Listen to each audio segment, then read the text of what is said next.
Okay, so the first step that we need to do to get this guy ready to render externally is to reduce the density of the mesh. Okay, and we're going to do this in a plugin called Decimation Master.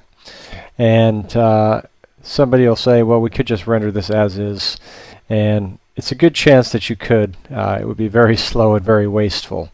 This guy, as is, in Zbrush, is coming in at roughly 6.8 million polygons, right? And with his hair down here, that's another 3.5 million. So he's upwards of 10 million polygons just for those parts. And that is really wasteful because Zbrush has massive density everywhere on this mesh, and to actually get the forms that we've described, even down to the tool marks, we can do it more efficiently with fewer polygons if we process this guy with Decimation Master. Okay, so I'll give you guys a little tour of the settings. Decimation Master is in the Z plugin drop down. I've docked that to the side. And now going down here, you have a couple options to start with that are unchecked right now. These are little check boxes, and they are freeze borders and keep UV. I'm going to leave both of these off. But freeze border essentially means that if you have a surface that's not watertight, meaning it's not closed, and it has a loose edge that's sharp or however it is, and you want to maintain that without it getting jagged and all frayed, you want to put on freeze borders. Likewise, if you have UVs on this guy that you're going to use, meaning you poly painted or textured something for this guy, you'll want to keep UVs when you decimate it. Okay, I have neither of those, so I'm going to leave these unchecked. Now, from here, we go to step 2, which is down here, grayed out. It says you can do pre-process current or pre-process all. Pre-process current will process the active tool for decimation. Pre-process all will process all the subtools for decimation. I'm just going to do the main body at this point. All right, it's just to show you guys the process. Then I will actually probably do the same thing again for the hair, right? But I'll just show you guys the body, so I'll just hit pre-process current. And this is going to take a little bit of time because it actually goes through and generates a nice big data structure of all the points on this guy, and puts it into a really nice, easy to compute setup for the actual decimation. Okay, so this pre-process stage takes a bit of time. The actual decimation goes really quickly. Okay, so what you'll see is analyzing mesh, and then you'll get your progress bar. And depending on the speed of your machine and how dense your mesh is, this thing will crawl or will go at a reasonable pace up to 100%. This will take a little bit of time for my guy because I'm on a decent machine with a lot of polygons. It will do a fine job, but it's not going to go quickly. So I'll come back in a couple of minutes and show you guys the next steps. Okay, the pre-processing stage for the man subtool is now finished. Okay, so what we want to do is pull around our percentage slider.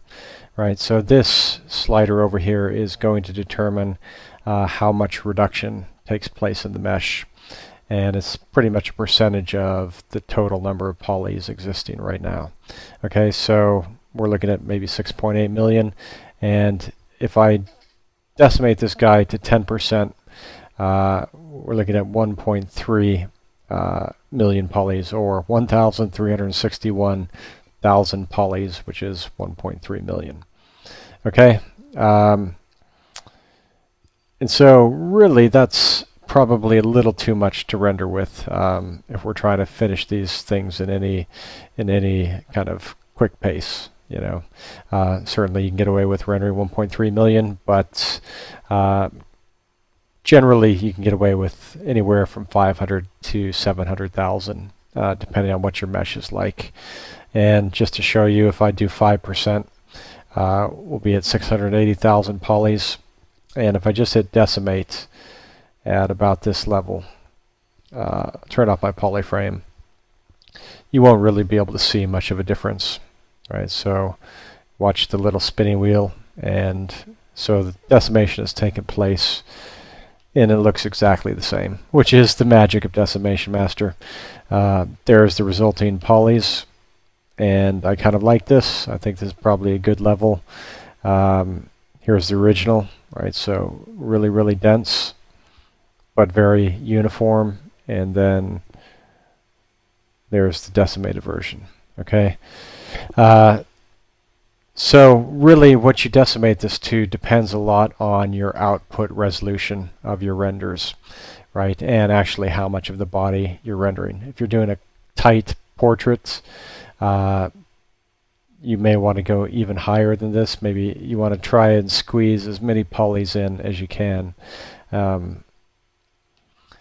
especially if you're trying to render things like your little brush strokes and things like that.